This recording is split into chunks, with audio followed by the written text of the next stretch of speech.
First of all, thank you to Brick for inviting me to this seminar series. And as introduced, my name is Heyun Lee, and I'm a postdoc from Christoph News Lab in German Cancer Research Center. So today I want to share my recent finding about the mechanism of left-right body asymmetry formation. And the Korean title seems a bit rigid, but I will try my best to make my talk entertaining for you. So my big fundamental question of the study was how vertebrates achieve the left-right organ asymmetry. In other words, we all know that our human body system from the outside is highly symmetric, but also we all know that internally the organs are distributed in a highly left-right asymmetric manner. In other words, it's kind of common sense to know that our heart should be localized at the left side of the body and the liver should be localized at the right side of our body system. So, and this key feature of our human being is conserved among species, including mouse and my model system frog and fish. The key principle of this body asymmetry was already established about 25 years ago by Hirokawa group in Japan. They found in mouse gastrula embryo, there is a very specialized tissue so-called left-right organizer nowadays. And here they found that they are highly ciliated in this specified area. And the function of the cilia here was making the ciliary fluid flow heading to the left side of the body. So this fluid flow can generate the flow and define the leftness of the mouse embryonic body system. And furthermore, the researchers found out that this key feature was nicely conserved in the frog as well as in fish. So I want to say here that this is very classic and a very fundamental principle of the symmetry breaking happening in the early embryogenesis. And what is the consequence of this confused left-right asymmetry? In other words, why is it important to fully understand left-right patterning procedures during embryogenesis? Of course, it's because the misregulation of this patterning can cause the disease or defect. Here we call it heterotoxic syndrome. In the left panel, you can appreciate here the proper organ distribution of our human body system. And if there's a misregulation of the left-right patterning in the embryogenesis, there's a syndrome so-called heterotoxy. It arises among 10,000 live births, and then it includes one of the 10,000 live births, and it includes the malformation or the misarrangement of the organs, including GI tract, lung, airway, and the heart symptoms. Since this is also linked to the spleen formation, the malformation of the left-right patterning procedure can induce the weakened immunity. Overall, so you can here appreciate that understanding the left-right pattern is highly important. Moreover, recently research focused on this left-right patterning because this heterotoxy caused by the left-right misregulation is highly associated with the congenital heart defect, in short, the CHD. So 3% of the case of CHD arise from the heterotoxy defect, and this includes the abnormalities in the heart positionings or the structures. So people are highly interested in understanding the mechanism of the left-right patterning. Going back to the Hirokawa group's 25 years old publication, actually at the time, they found the ciliary fluid flow existing in the mouse embryo. I refer here the final statement from their paper that a non-secret factor X here is transported by the flow and becomes concentrated at the left side of the LRO. Binding of this X to its receptor R triggers the expression of the left defining genes. At the time, it was all hypothetic, meaning that we don't know what is X or the R until this year. So I want to say here that my study last January, now giving the answer what is X and what is the R. I found in my study that R-spondin is the unknown secreted factor X can be transported by the flow and becomes concentrated at the left side. And R-spondin can bind to the receptor after receptor O to trigger the expression of the left defining genes. So this is important for the leftness of our embryonic body system. Then before moving to my explanatory result, now I want to wrap up the background part, introducing the brief information of the arspondin 2. Arspondin is actually the secreted Wnt agonist, which is very classic knowledge in the Wnt signaling field. It can potentiate the Wnt signaling pathway and known to be important for the limb formation as well as myogenesis during embryogenesis. But recently, I myself found that arspondin is multifunctional, not only for potentiate the Wnt signaling pathway, but it can antagonize the BMP receptor signaling pathway during xenopus embryogenesis. So my main message wrapping up here is that arspondin 2, which I'm interested in, is secreted signaling factor and can be multifunctional. Now let's move on to my first part of the result. Here, the cartoon shows the xenopus neural embryo at stage 19. And when you dissect the posterior part of the neural plate and flip this over, there reside left-right organizer, which harbors a similar characteristic to the mouse embryo. I found interesting phenomena here that arspondin was highly specifically expressed in this left-right organizer, very similar to the classical well-known left-right patterning genes such as nodal or DANDI5. You can see these two strong stripes indicating the expression of those genes, and this expression is correlated to the left-right organizer marginal area, which is important for the sensing the flow. And this, of course, implicates strongly that arspondin may be involved in the left-right patterning procedure during xenopus embryogenesis. To prove this idea, I tried to knock down the arspondin 2 function by injecting the arspondin 2 morpholino. So injecting this can cause the loss of arspondin 2 function during development, and I first analyzed the heart defect at stage 42, so tadpole stage of the xenopus embryo. When I analyzed the heart, I found that loss of arspondin function can cause 25% of the heart reversed phenomena. You can see clearly this like a C or the 6-shaped normal heart from the ventral side view. But if there's no arspondin or malfunction of arspondin 2, you can see the reversed heart malformation strongly indicate the implication in the congenital heart defect, which I introduced previously.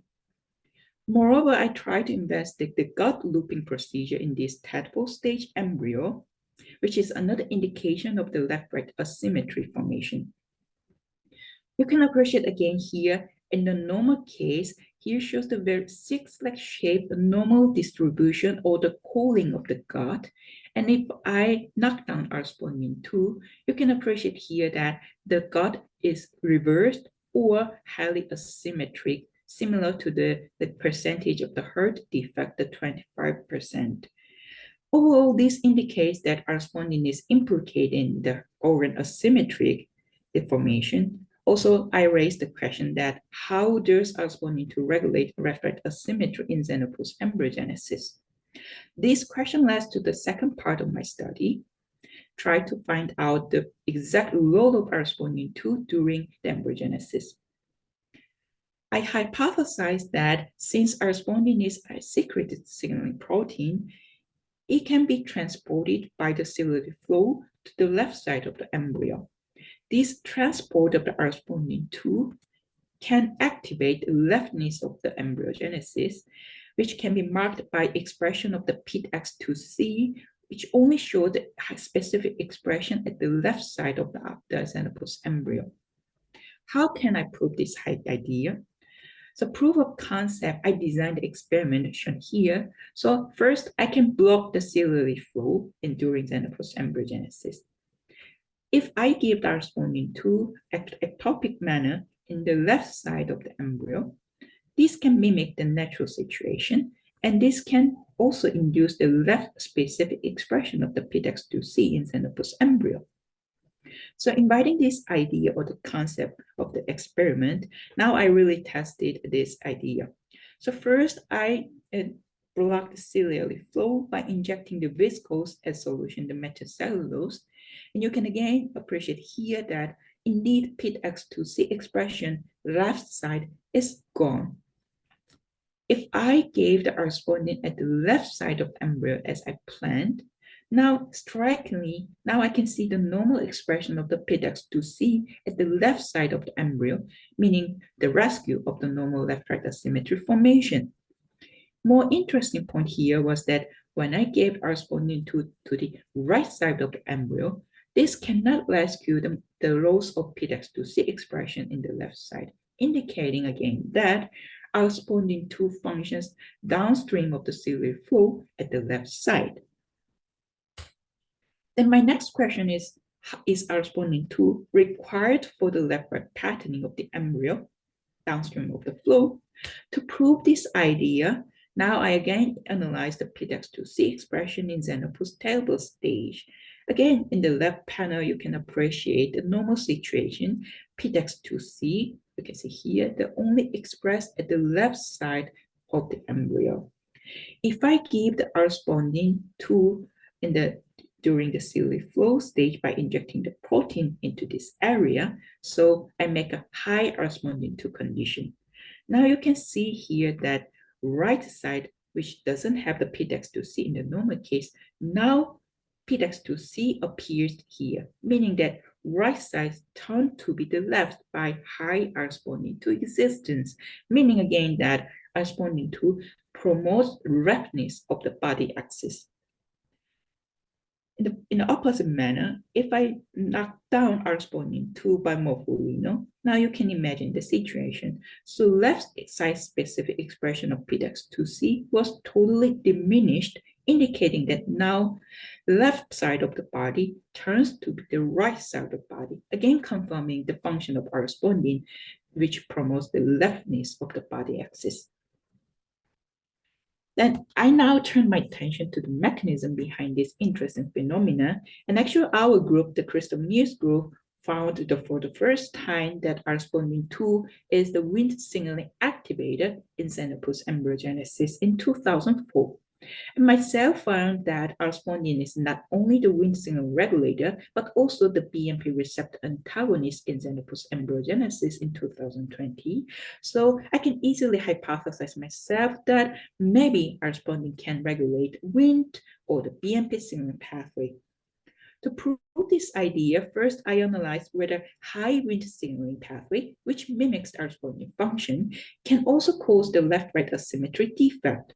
But unexpectedly, I found that even though I give a high Wnt signaling pathway, embryos were totally normal in terms of left-right asymmetry development.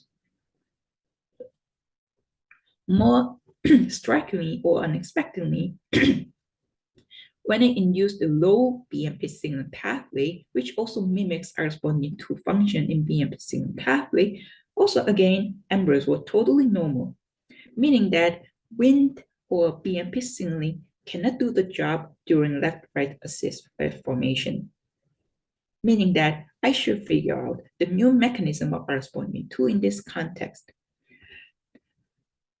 That's why I turn my attention now to the actual receptor signaling pathway.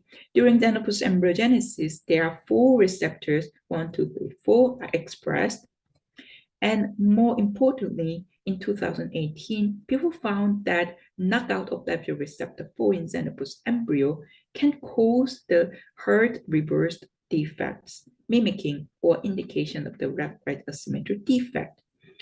There are FGF receptor 1 and 4 expressed during the left-right asymmetry development stages, and 4 seems the most highly enriched during this stage.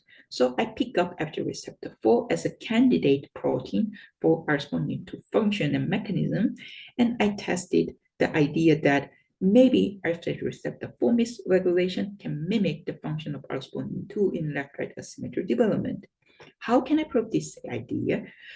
I can inject FGF receptor 4 specific inhibitor BLU9931 or inducible FGF receptor 4 construct, which was already published and established by the other groups. First, let's see what happens if I induce the low FGF receptor 4 signaling during embryogenesis. You can see here that low FGF receptor 4 can induce the right side of the body to becoming the left side of the body, marked by the overexpression of the PDX2C here. Converse manner, High after receptor 4 in this stage now can cause the left side of body to becoming the right side of the body, indicated by the misexpression of the FIDX2C here. So after receptor antagonism promotes rapidness, and this highly phenocopy, or this seems highly similar to the corresponding 2 function which I already found. So I hypothesized that maybe corresponding 2 can antagonize after receptor 4 signaling in the xenopus embryogenesis. To prove this hypothesis, now I analyzed the DANDI5, another very well-established left-right patterning gene. In the normal situation, in the control, you can appreciate here that DANDI5 is expressed in a symmetric manner. Longer expression pattern appears in the right side of the body, and short streak appears in the left side of the body. This is normal. If I overexpress corresponding 2, now you can see that this DANDI5 expression is diminished or disrupted, indication of, again, the corresponding function in left-right asymmetry development. Importantly, now I can rescue this defect caused by corresponding 2 by inducing the after receptor 4. You can see now that corresponding 2 in combination with after receptor 4 induction, DANDI5 expression seems normal now, indicating that corresponding 2 antagonize the after receptor 4 signaling pathway. And what is the molecular mechanism behind this corresponding 2 after receptor 4 antagonism? So I tried to dig out the real detailed molecular mechanism behind this corresponding 2 function on after receptor 4 signaling pathway. Actually, I found the very detailed mechanism, but here in this talk, I want to more focus on development biology. So I will try to minimize the explanation. But the essence here was that I found that corresponding 2 interact with after receptor 4 at the cell surface for the first time. Here shows the cell surface binding assay carried out in the 293 T cell, and this purplish or the dark blue color indicates the cell surface binding between corresponding 2 and after receptor 4. You can see that among all 4 correspondings 1 to 4, only corresponding 2 shows the high or the strongest binding to the after receptor 4 at the cell surface. So what's after this binding? Our PhD student, Selin Kamoto, performed the immunofluorescence analysis using xenopus tissues upon overexpression of the after receptor 4 mRNA in combination with the corresponding 2 mRNA. Here shows there were 2 cells or the 3 cells from the xenopus dissected tissue injected as this, and you can see that the cell surface localized yellow signal indicates the localization of after receptor 4 co-localized with the membrane marker RFP. When she overexpressed corresponding 2 in this condition, now you can see that this cell surface yellow staining becomes red, indicating that corresponding 2 can induce the internalization and subsequent degradation of after receptor 4 from the cell surface. So in other words, corresponding 2 eliminates after receptor 4 at the cell surface. Moreover, I further found that E3 ubiquitin ligase zeta-3, which is already non-binding partner of the corresponding 2, is critical to eliminate after receptor 4. Again, in the same experimental setting, you can appreciate here the yellow, the cell surface staining of the after receptor 4. And when I overexpress corresponding 2, this can eliminate the after receptor 4 from the cell surface. But if I co-inject a dominant negative form of the zeta-3 mRNA in combination with corresponding 2, this effect of corresponding 2 for the after receptor 4 is diminished. In other words, zeta-3 is required for corresponding 2 function to eliminate after receptor 4. This finding was further confirmed in the context of the left-right asymmetry. I found that zeta-3 is indeed important for the left-right asymmetric development. Again, I performed the PDEX2C in situ, and you can appreciate here that left-side specific expression of the PDEX2C was totally gone upon zeta-3 loss of function, indication of the zeta-3 function in this context. Then my next curiosity or question is that which FGF signaling ligand is antagonized by responding 2? Now we know that FGF receptor 4 is the binding partner for responding 2, and antagonizing FGF receptor 4 is important. But this is receptor, and there are several more than 20 FGF ligands appears during development. And according to the literature, FGF receptor 4 prefers FGF 19 subfamily, including FGF19, 21, and 23. And when you check the expression of these older listed FGF ligands during embryogenesis, you can appreciate here that the FGF19 seems highly enriched at the stage of the cellular flow, indicating that maybe FGF19 can be the strong candidate of the responding FGF receptor for antagonism. So, buying this idea, now I investigate whether responding 2 blocks FGF19 signaling pathway. To test this idea, I performed a Western blot analysis using dissected xenophus tissues, and I gave responding 2 mRNA without or with FGF19 co-injection.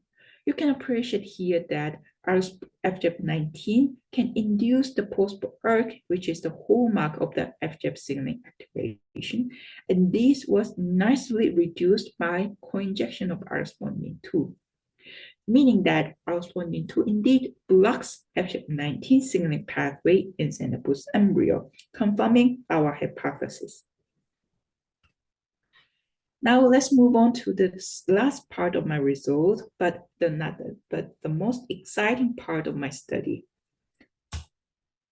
Based on all the finding I showed here, that the prediction is that maybe in the xenophus left-right asymmetric development in the left-right organizer, there should be the FGF signaling appears. So in other words, right side and the left side, there should be the FGF signaling, which can boost or activate the post-ERK signaling pathway. Again, this is the strongest hallmark of the FGF signaling activation. By function of responding 2, we can predict that cellular flow can transport responding 2 to the left side of the embryo, and this left side enriched responding 2 can block the FGF signaling to activate the phosphorylation of the ERK1 or 2. So eventually you can expect that right high or enriched FGF signal and left low or left antagonized FGF signaling by responding 2.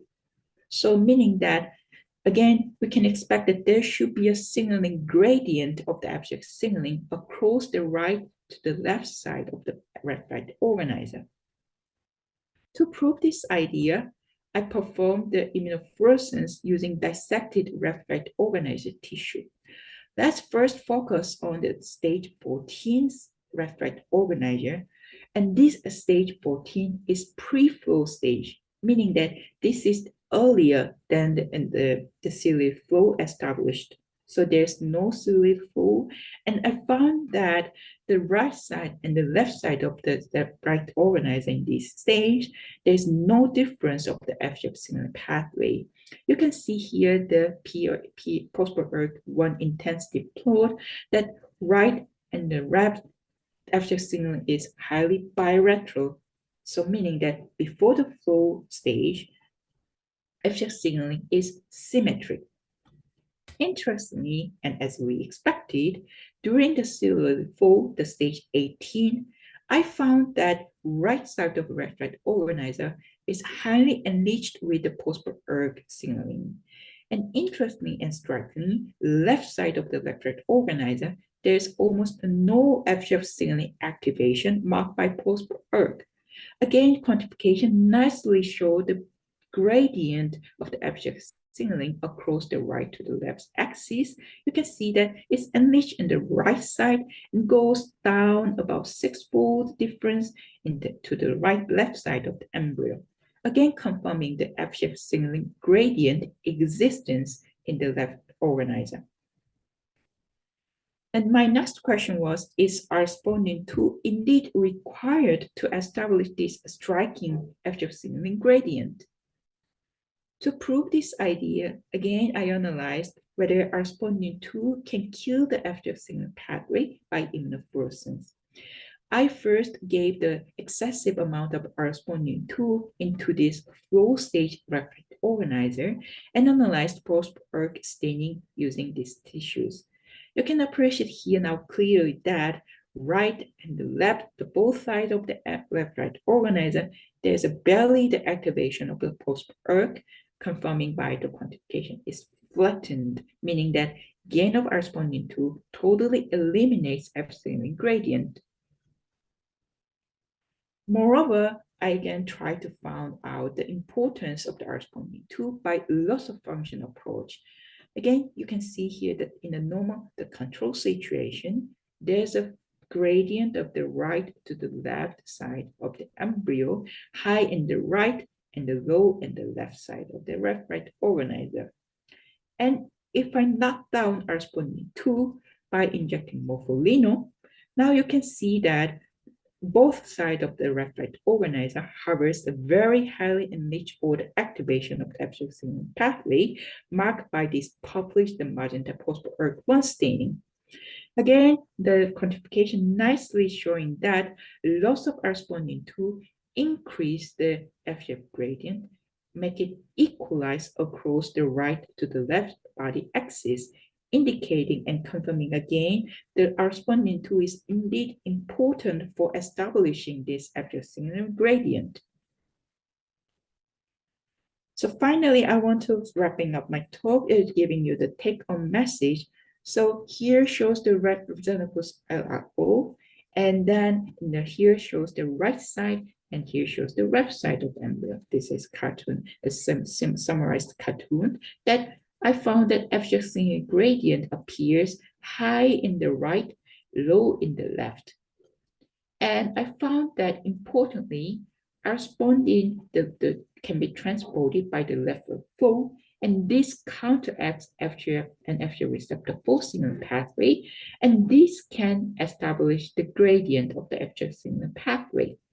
This is highly important because by doing so, now the proper expression of the REF specific gene, for example, PDX2C, can be regulated. And in terms of mechanism point of view, I further found out that the arspondin at the left side of the embryonic left-right organizer can interact directly with the FGF receptor 4 and make it internalize from the cell surface, so eliminate the receptors for the FGF ligand binding, signaling only at the left side of the body axis. That's how arspondin-2 makes this FGF signaling gradient and makes a proper left-right organ asymmetry development in xenopus embryogenesis. So finally, I want to give you the significance of our study. I think it's fair enough to say that in this study, we refined our textbook knowledge of the developmental biology, so to say. So far we know that anti-BMP and BMP and anti-Wnt and Wnt are important to establish the anterior-posterior and dorsal-ventral axis formation. This is kind of textbook knowledge. But so far, it was a bit vague or less known about the left-right axis body formation.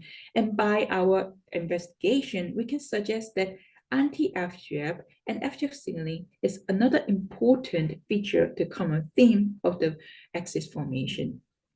Moreover, in terms of the disease and defect-related point of view, now we can suggest that arspondin-2 as well as FGF receptor 4 may be implicated in the newborn congenital heart defects. As I introduced in the previously, left-right asymmetry is highly important for the proper heart looping, and misregulation of the left-right patterning can cause the congenital heart defect.